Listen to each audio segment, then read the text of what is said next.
The scent of polished mahogany and aged wine filled the air as Michelle balanced a tray of crystal glasses, weaving through the grand ballroom of the Peterson Club. The chandeliers above cast a golden glow over the marble floors, the kind of extravagance she had grown used to witnessing but would never belong to. Servers dressed in crisp black and white hurried past, each one carefully choreographed to ensure perfection. The guests, San Francisco's wealthiest, most powerful figures, had yet to arrive, but the final touches of the gala setup were in motion. Michelle kept her head down, focusing on her work. It was easier that way. Every moment spent here was a reminder of how far she had fallen from the life she had once envisioned for herself. The world of music had been everything to her. A violin in her hands had felt as natural as breathing, each note a reflection of her soul. But talent wasn't enough. When her father lost his job, the scholarships and competition fees dried up. The dreams she had fought for slipped away, replaced by the cold reality of bills, rent, and the need to survive. Now, instead of commanding the stage, she carried trays and refilled glasses for people who would never see her beyond her uniform. She had learned to ignore the opulence surrounding her, the dazzling gowns, the chatter of old money. But tonight, something caught her eye. In the lounge, nestled in a glass display case, stood a violin unlike any she had seen before.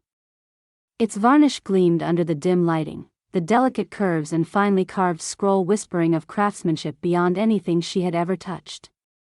It wasn't just an instrument, it was a work of art. She took a step closer, drawn by something deep in her bones. Her fingers twitched at her sides, the muscle memory of years spent practicing still ingrained in them. The way the strings rested against the polished wood, waiting to be played, filled her with a longing so sharp it almost hurt. Lost in the moment, she didn't hear the footsteps behind her. "You shouldn't get attached," a voice drawled. She turned sharply, pulse quickening as she met the cold, calculating gaze of Carl Peterson. The club's owner stood with effortless confidence, his dark suit tailored to perfection, his expression unreadable. The man was a ghost in the halls of this place, rarely making an appearance unless it involved power, money, or control.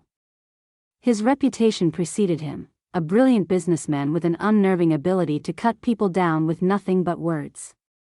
I was just wasting time." He arched a brow, taking a slow step forward. "Admiring something you can't have?" Michelle swallowed hard, resisting the urge to step back. "It's a beautiful instrument," she said simply, keeping her voice steady. "Beautiful?" Carl scoffed, his gaze flicking to the violin before settling back on her. This violin was handcrafted in Italy by one of the most renowned luthiers of the 20th century. "It's worth more than you'll make in a lifetime." The word stung, but she refused to let it show. He studied her, as if trying to piece together a puzzle that wasn't worth his time.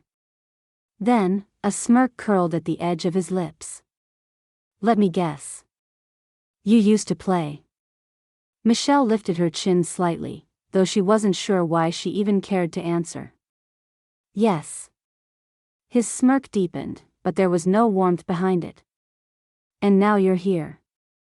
Serving drinks. How poetic." She clenched her fists, nails pressing into her palm. There was no malice in his tone, just a detached amusement, as if her existence was nothing more than an unfortunate inevitability. He leaned against the display case, his gaze still locked on her. "Tell me, what's worse? Losing the chance to play? Or knowing that even if you had it, you'd never be good enough to belong in a place like this?" Heat rushed to her cheeks, a mixture of anger and humiliation. She didn't know what she had expected: sympathy? Understanding? From a man like Carl, that was laughable. She forced herself to meet his gaze, refusing to let him see how much his words had cut. "Excuse me, sir. I have work to do." Without waiting for a response, she turned on her heel and walked away, back straight, head high. But as she returned to the flurry of preparations, the weight of his words clung to her, pressing against the part of her that still remembered what it felt like to hold a violin and believe that dreams could be more than just fleeting illusions. The distant hum of conversation filled the private lounge of the Peterson Club, blending with the clinking of crystal and the shuffle of polished shoes against marble floors. Waiters moved in coordinated precision, adjusting centerpieces and ensuring that not a single champagne flute was out of place. Outside, luxury cars lined the entrance, their drivers standing in quiet formation, waiting for the arrival of the city's elite. At the center of it all, Carl Peterson stood by the bar, his gaze sharp, his expression unreadable. He held a glass of whiskey in one hand, though he hadn't taken a sip. He never drank at his own events. Control was everything, and alcohol had a way of dulling the edges. Music had once been his world. He could still remember the feeling of his hands moving effortlessly over the keys, the quiet hush of an audience holding its breath, waiting for the next note. But that life had ended in a single moment, a cruel and unforgiving twist of fate. He hadn't touched a piano since. Now, his world was built on power, deals made in hushed conversations over expensive dinners, contracts signed in private lounges where no one ever spoke of things as foolish as passion. Carl had once been the kind of musician who made people stop and listen. Not just because of skill, though he had plenty of that, but because of something more, an ability to take a simple melody and make it feel like a conversation, like a secret being shared only with those willing to hear it. As a child, he had been a prodigy, the kind of boy whose fingers danced effortlessly over the piano keys, whose name was whispered in conservatories as someone to watch. By the time he was 20, he was playing in competitions across Europe, earning standing ovations in grand concert halls, his future unfolding like a perfectly written score. And then there was Celine. She had been his anchor, the person who reminded him that music was not just about precision but about feeling. She was a violinist, her talent as breathtaking as her presence, and together, they had made music that felt like magic. They played duets in quiet corners of practice rooms, dreamed of performing together on the world's biggest stages. He had been reckless with love, certain that nothing could break them. But certainty is a fragile thing. On a winter night that still haunted him, Celine had been driving home from a late rehearsal when an icy road stole her from him. One moment, she had been laughing, promising to see him in the morning. The next, she was gone. After that, he stopped playing. The music that had once filled him with purpose became something unbearable, a reminder of what he had lost.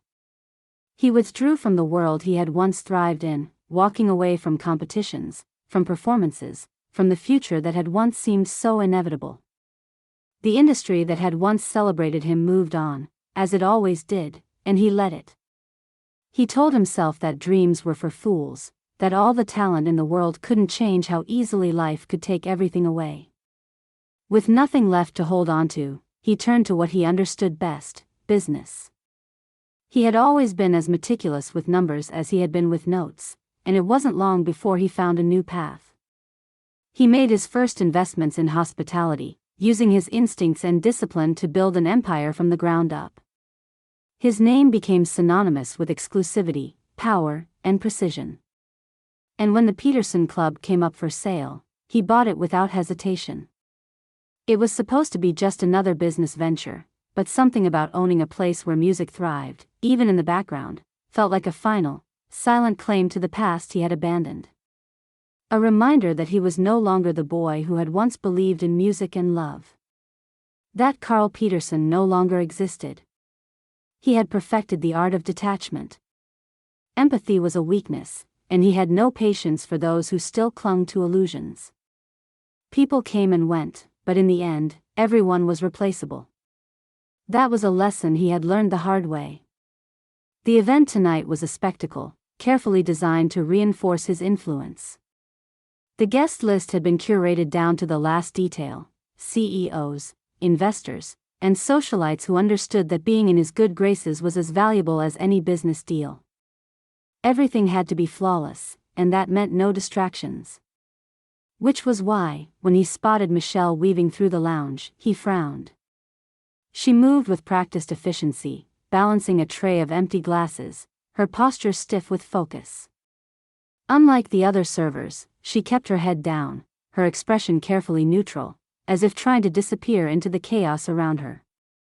He had seen that look before. The quiet determination of someone trying not to be noticed. He found it amusing. People like her never lasted long in places like this. They either adapted or got crushed under the weight of their own limitations. His gaze drifted toward the violin encased in glass just beyond the bar. He hadn't thought much of her fascination with it earlier, but now, watching the way she deliberately avoided even glancing in its direction, he felt a slow, calculated idea forming in the back of his mind. The club was crowded with staff preparing for the evening, everyone too preoccupied with their tasks to notice him observing her. She moved quickly, never lingering in one place for too long, always staying just out of his orbit. Smart. But not smart enough. Michelle had no idea she was being watched. She was too focused on her work, making sure she stayed far away from the lounge where the violin rested, far away from the man who had humiliated her earlier. The last thing she needed was another interaction with Carl Peterson. She had already learned that lesson. She adjusted the tray in her hand and made her way toward the kitchen, moving swiftly through the maze of guests beginning to filter in. She could hear the conversations already starting, the laughter that belonged to people who had never known struggle. She didn't envy them. Not anymore. That part of her had been forced into silence long ago. What she did envy was the music. The way the violin in that case wasn't just an object, it was a memory of everything she had lost. She had thought she had buried it, thought she had made peace with the fact that some dreams weren't meant to survive reality.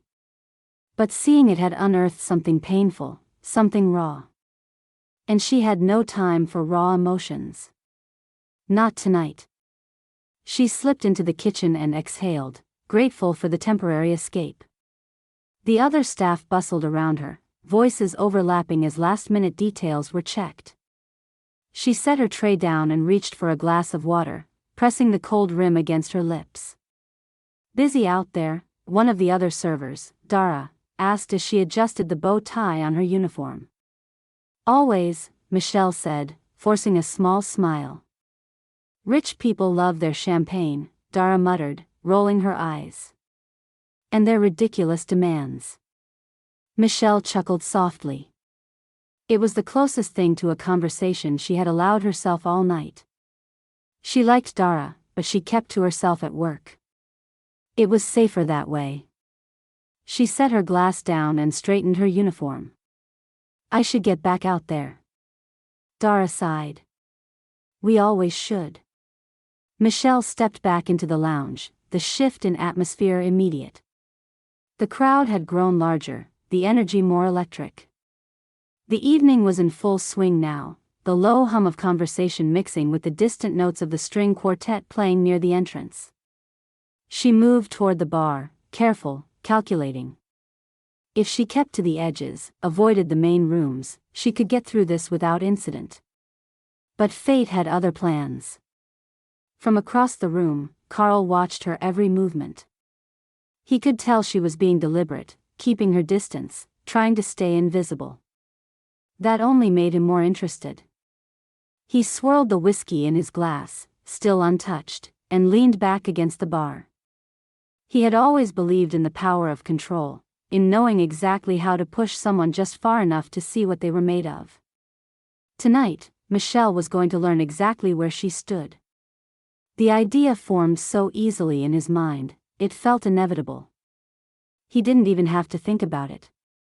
The opportunity was too perfect to waste. He spotted her again, carrying another tray, her movements precise. She was trying to avoid him, but it wouldn't matter soon. A slow smirk crossed his lips. Let the game begin.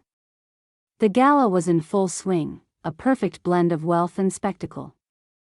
Crystal chandeliers bathed the ballroom in warm golden light, casting soft reflections over polished marble floors.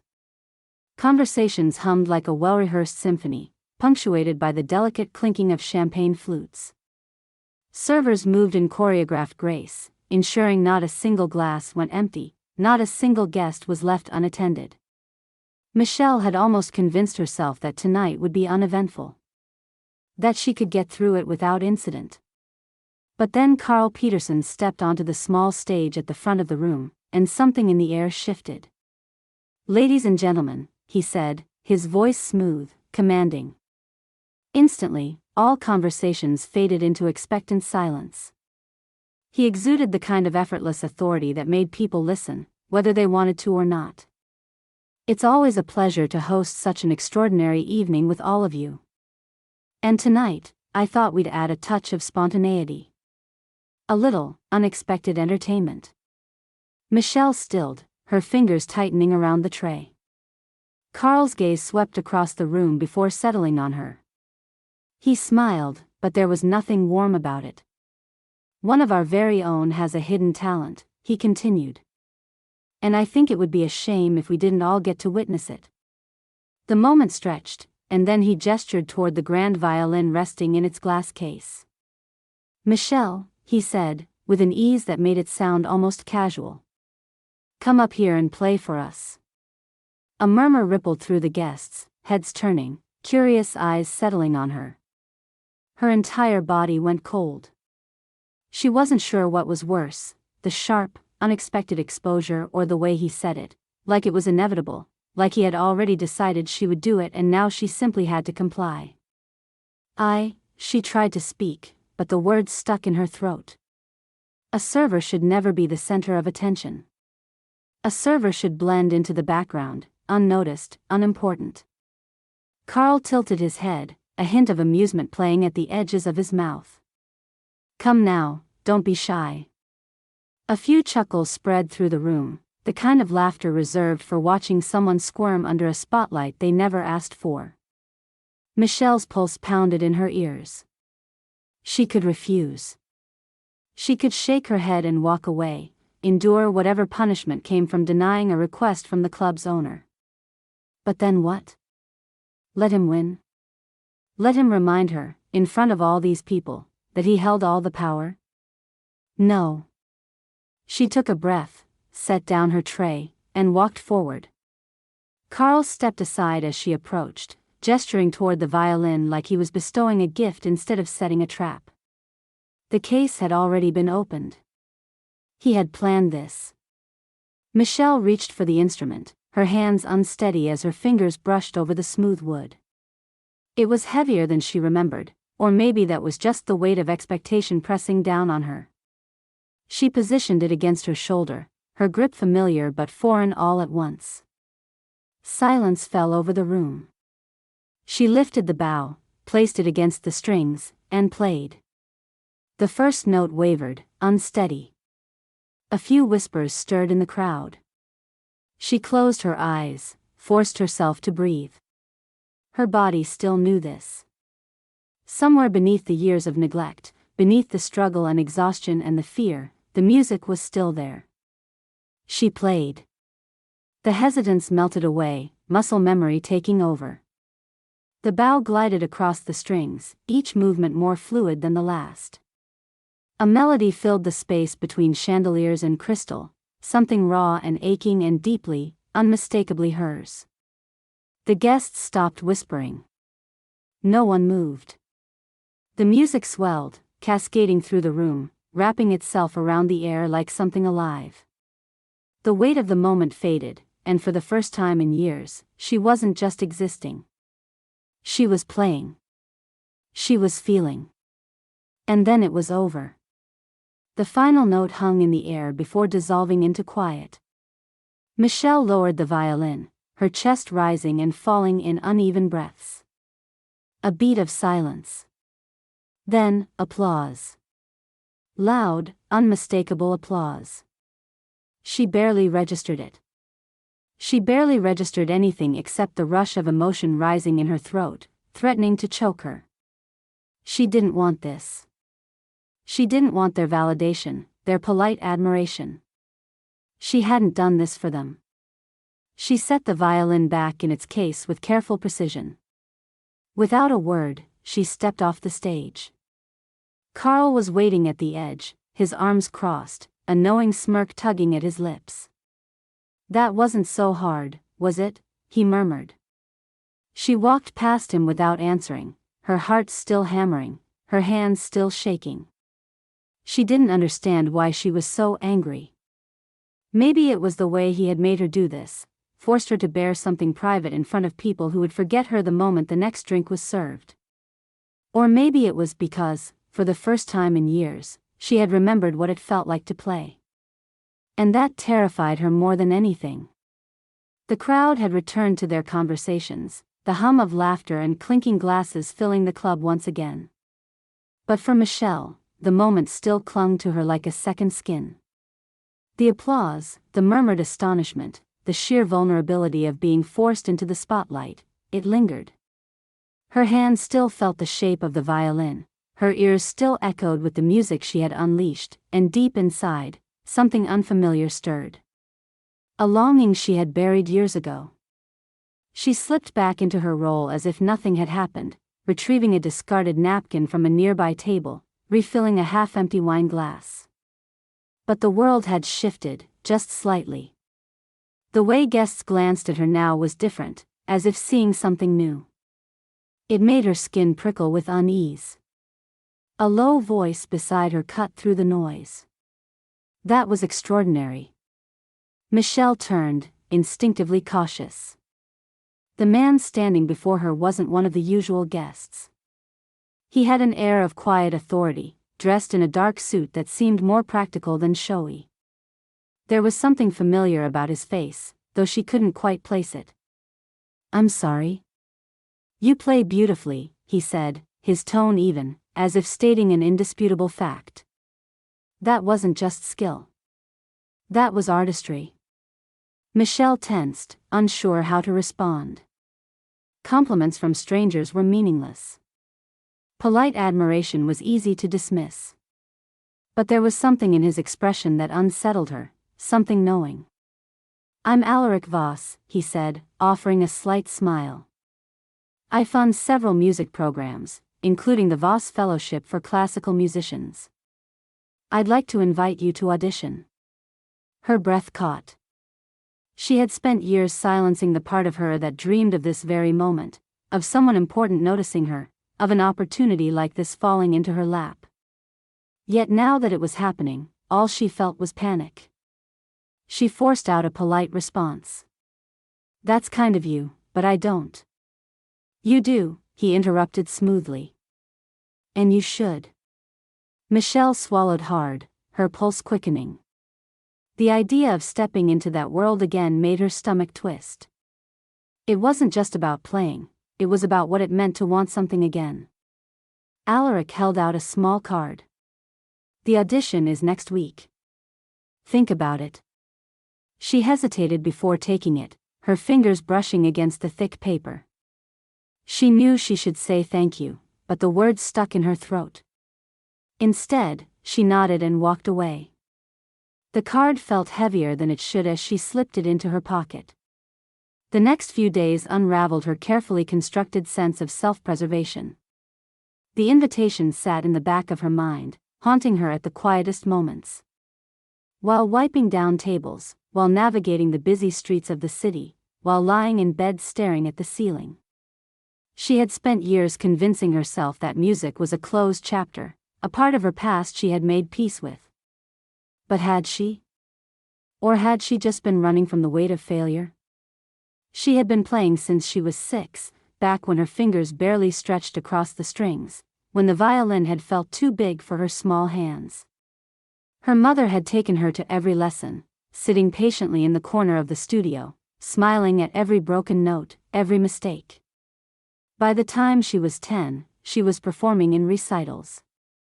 At 13, she was winning competitions. At 17, she was already being watched by conservatories that promised futures paved in music. It had felt inevitable, like the universe had carved out a place for her. Then reality struck. When her father lost his job, the scholarships weren't enough. Tuition, travel, lessons, everything added up. Slowly, pieces of her dream were chipped away. First, she stopped private lessons. Then, she let go of master classes, of auditions, of opportunities. By the time she was 19, the dream had crumbled completely. She had to work. She had to survive. The violin became something she played in secret, late at night in a tiny apartment, for no one but herself. Eventually, even that stopped. The thought of stepping back into that world now, years later, felt impossible. Who was she to think she still belonged there? But then there was the other side of it. The way she had felt on that stage, when the fear faded, when the music took over. It had been more than memory, it had been something alive, something real. She hated Carl Peterson for putting her in that position, but she hated herself more for realizing she wanted it. By the third day, she had convinced herself to throw the card away. But she didn't. By the fourth, she rehearsed turning down the offer in her head. But she didn't. By the fifth, she found herself in a music store, running her fingers along the smooth wood of a violin she couldn't afford. By the sixth, she had made her decision. It wasn't bravery. It wasn't confidence. It was something quieter, something unsteady but unrelenting. She dialed the number on the card, her breath shallow as she waited. Voss Foundation, a voice answered. She hesitated. Just long enough to make her doubt herself. Then she forced herself to speak. This is Michelle Elridge. I'd like to confirm my audition. And just like that, she stepped back into a world she had sworn she would never enter again. Michelle stood outside the conservatory, staring through the grand windows at the musicians inside. The soft hum of a violin drifted through the air, warm and familiar, a whisper of something she had once known.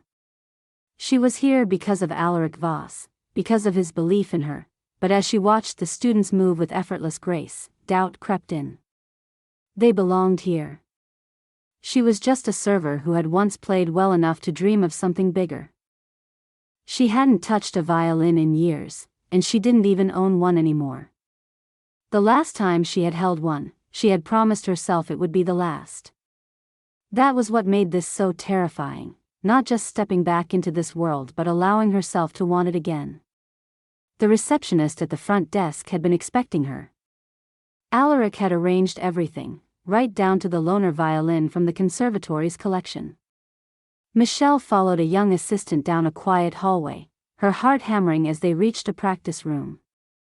The woman gestured toward the case sitting on the table and left without another word. Michelle approached it slowly, her fingers hovering over the latch before finally flipping it open. The violin was beautiful, polished and well cared for, but it wasn't hers. It didn't carry the weight of her past, the history of late-night rehearsals, the exhaustion of perfecting a passage until her fingers ached. She hesitated before lifting it, the weight of it unfamiliar yet strangely right. She raised it to her shoulder, adjusting her grip as naturally as breathing. The bow hovered over the strings, her hand unsteady. Then, after a deep breath, she played a single note. It wavered, unpolished, but the sound filled the small room, wrapping around her like a forgotten memory. The first few minutes were awkward, her fingers stumbling, her bow hand rigid. Her body resisted, reminding her of everything she had lost, but something deeper pushed her forward.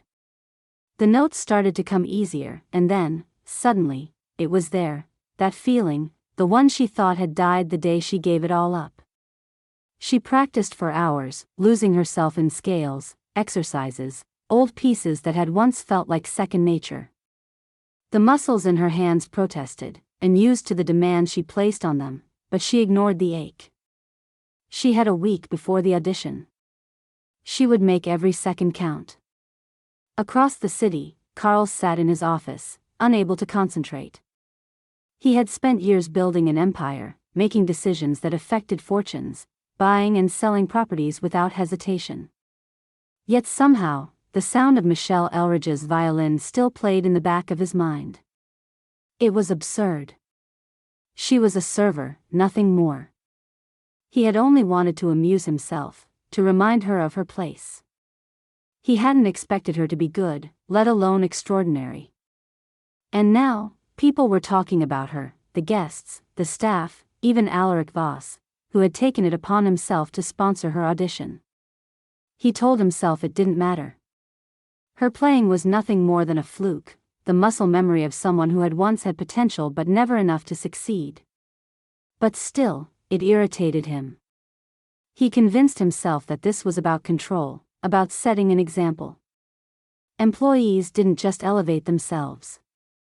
They didn't take advantage of moments they hadn't earned.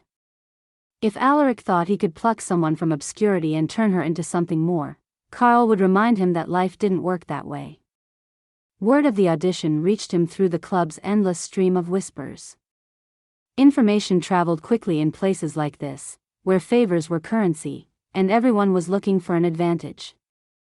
It didn't take much to find out when and where the audition would take place. He didn't need to do anything drastic. Just a little push. The schedule for the upcoming week was set, but a few well-placed changes ensured that Michelle was assigned an extra shift the day of the audition. A double, to be exact. By the time she got to the conservatory, she would be exhausted, barely able to hold the bow steady. That should have been the end of it. A simple reminder that ambition meant nothing without power. Michelle didn't find out about the schedule change until the night before. She stared at the posted list in disbelief, reading the cruel reality of it. A double shift, covering both the morning and evening. There was no mistake. Carl had done this on purpose. She could call in sick, but she knew how that would go.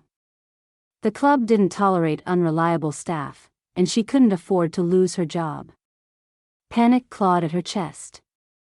If she showed up at the audition exhausted, she wouldn't stand a chance. But if she missed it entirely, she would regret it for the rest of her life. She barely slept that night. By the time morning arrived, she had a plan. She moved through her shift on autopilot, forcing herself to conserve as much energy as possible. Between tasks, she stretched her hands, rolled her shoulders, did anything to keep her muscles from tightening. She stole bites of food when she could, anything to keep her strength up. The second her shift ended, she was out the door, weaving through traffic, sprinting up the conservatory steps. She arrived breathless, her hands shaking, sweat clinging to her skin. Alaric was waiting outside the audition room. He took one look at her and frowned. "What happened to you?" "Carl," she said, the exhaustion in her voice unmistakable. Realization flickered across his face, followed by something colder. Of course he did. She didn't have time to dwell on it.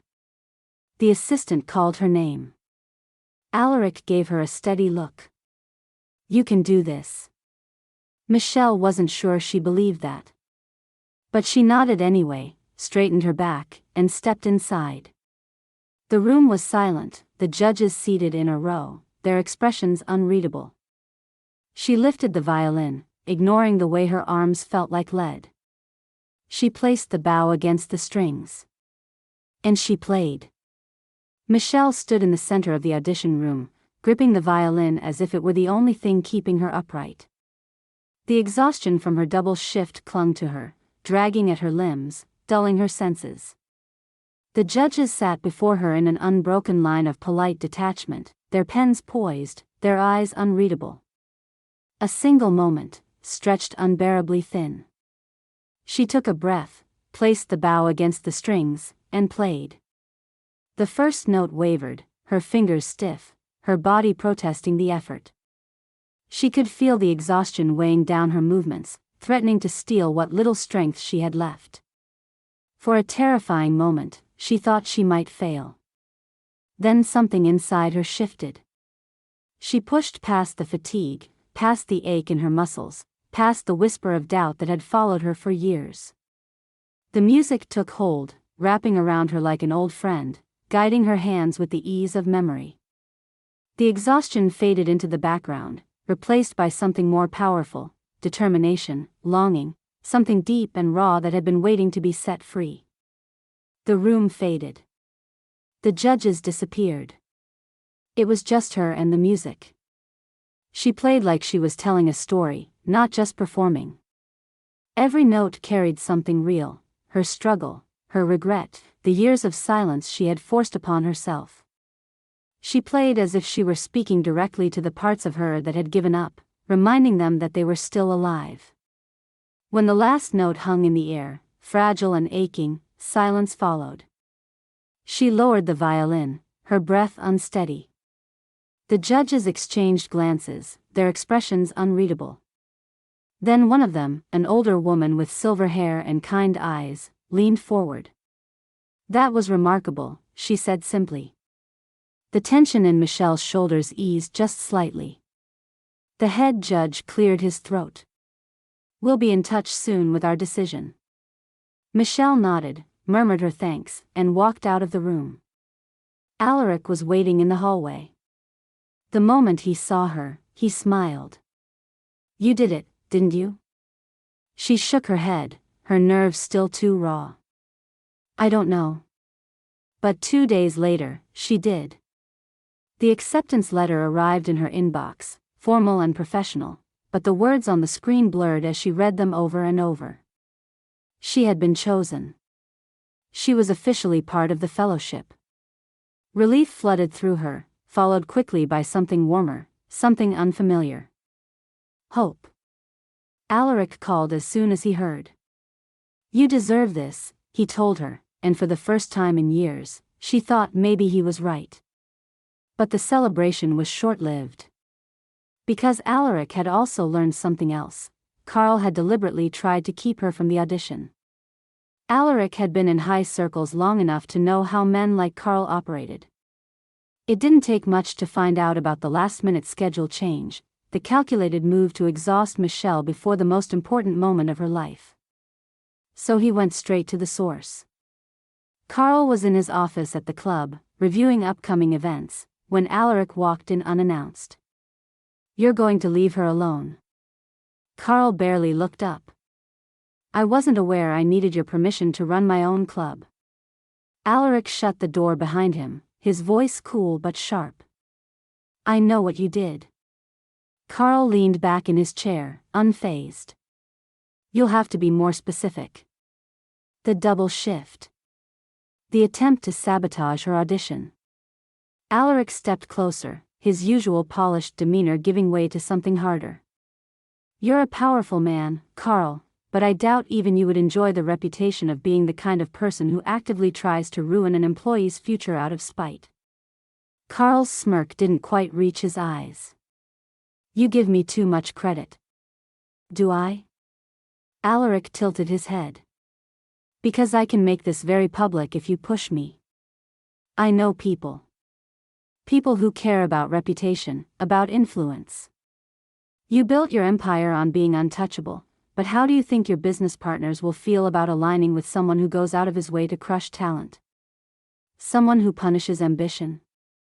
Carl's expression didn't change, but something flickered in his gaze. Alaric didn't let up.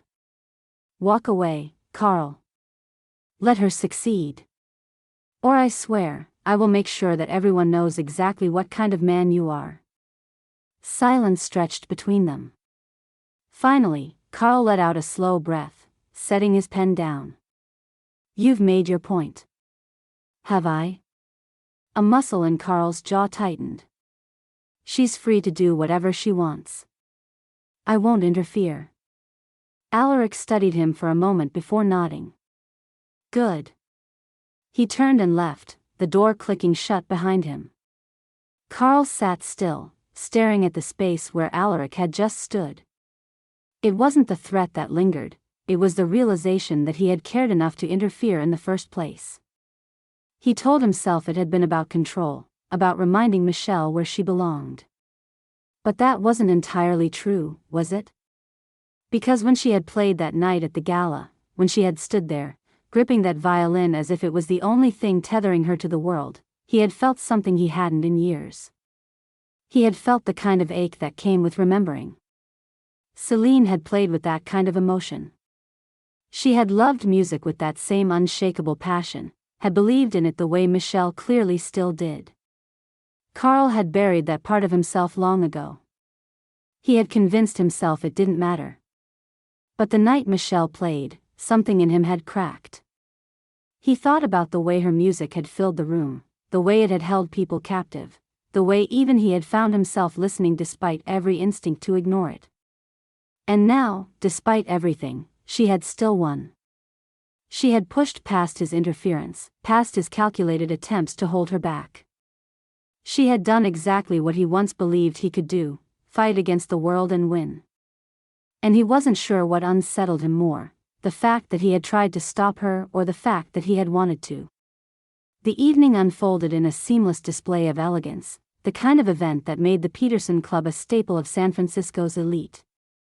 Champagne flowed freely, laughter laced with the casual confidence of the wealthy filled the room, and waitstaff moved like a well-rehearsed orchestra, ensuring that no glass remained empty, no guest felt neglected.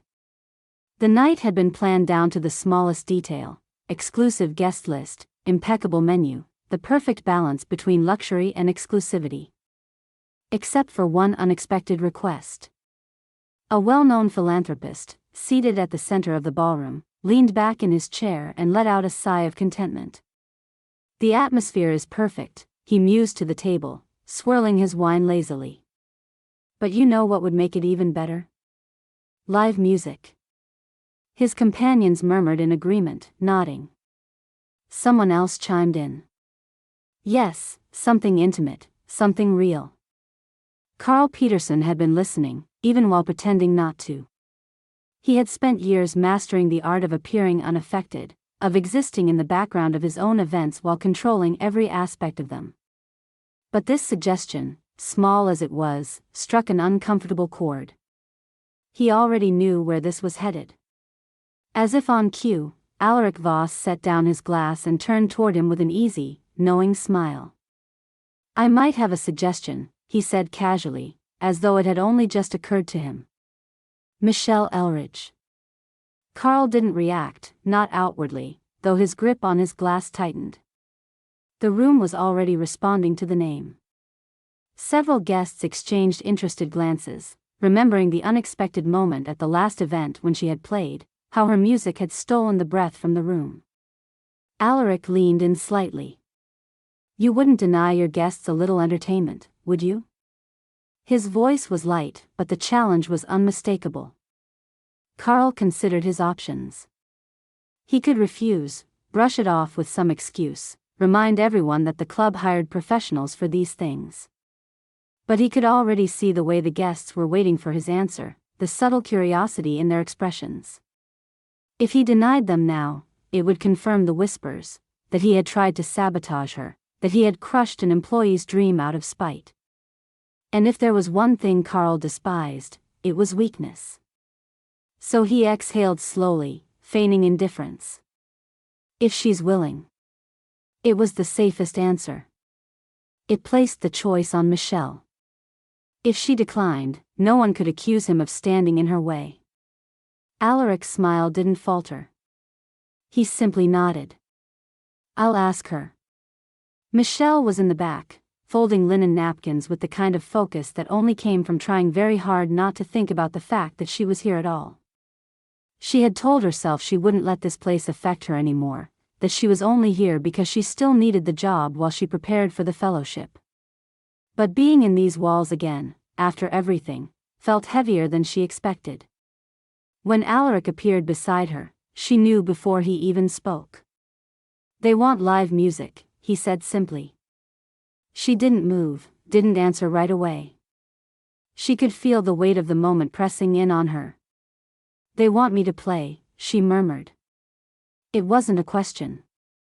Alaric studied her for a moment. "You don't have to." But they both knew that wasn't true. This was an opportunity. Not one forced upon her, not one she had been manipulated into.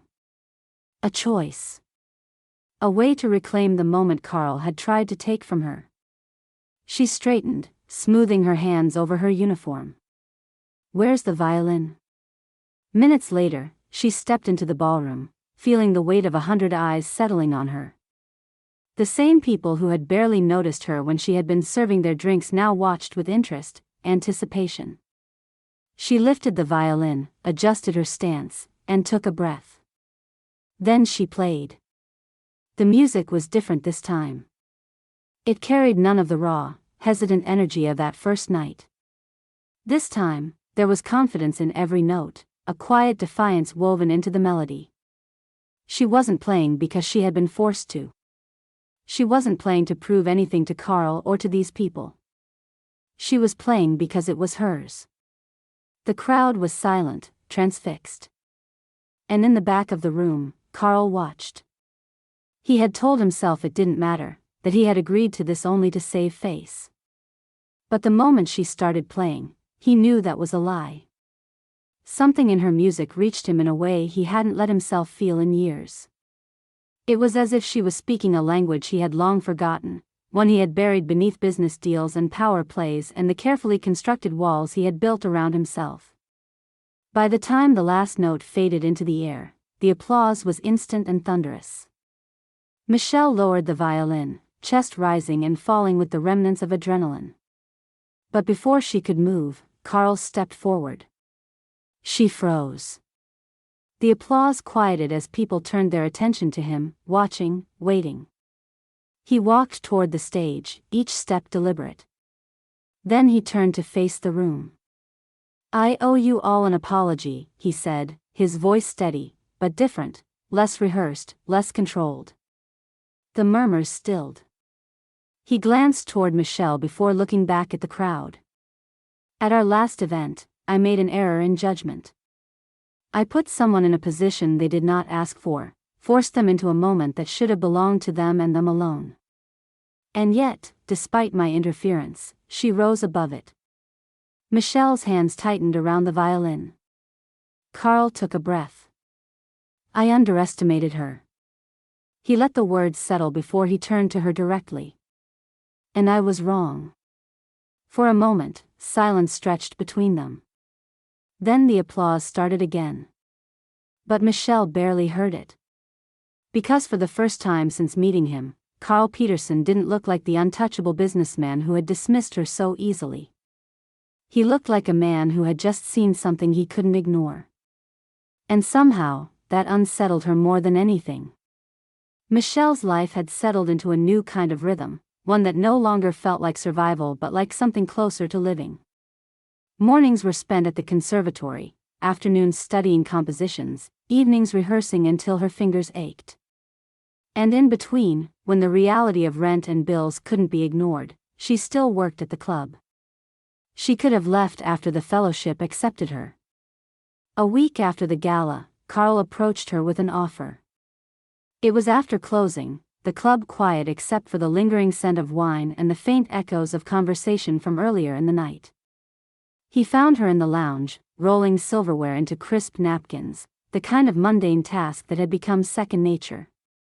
He didn't waste time with pleasantries. "I want you to play here," he said simply. "A permanent position. Regular performances, a steady paycheck, complete access to the club's musicians and network." Michelle didn't look up right away, carefully folding the last napkin before meeting his gaze. "You want me to be a musician here?" She studied him, searching for the angle, the hidden motive. When he didn't answer, she shook her head. "I appreciate it, but no."